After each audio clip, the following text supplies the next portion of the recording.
তোর মেয়ে এত দিন দিন ফুলছে কেন রে? ই বাবা, কি বিশ্রী লাগছে। তোর বাবা মার বিয়েতে কে খরচ করেছিল?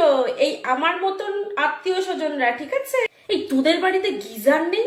আমার বাবু আবার জানিস তো গরম জল ছাড়া না স্নানই করতে পারে না। এই আমাদের বাড়ির ছেলেগুলোর মতন না, তোর বাড়ির ছেলেগুলো তো লম্বা হতে পারলো না, বেটেই রয়ে গেল তোর মতন। তোর মায়ের চেহারা তো এই বাড়িতে এসেই ঠিক হলো রে, আগে তো তাল পাতা সেপাই ছিল। ই বাবা, তোমরা শুধু ডিম রান্না করছো নাকি গো? আমাকে বলতে পারতে 1 কেজি খাসির মাংস এনে দিতাম।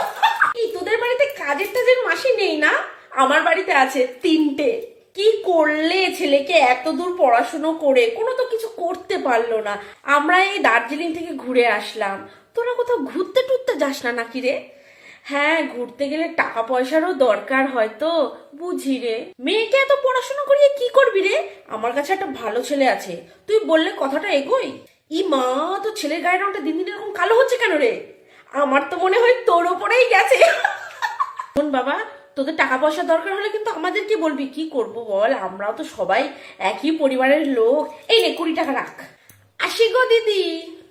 এই ডিমের ঝোল দিয়ে ভাত আমার ছেলেটা ঠিক। আজকে রবিবার তো, যাই বাড়ি যাওয়ার সময় 1 কিলো খাসির মাংস কিনে নিয়ে বাড়ি যাই।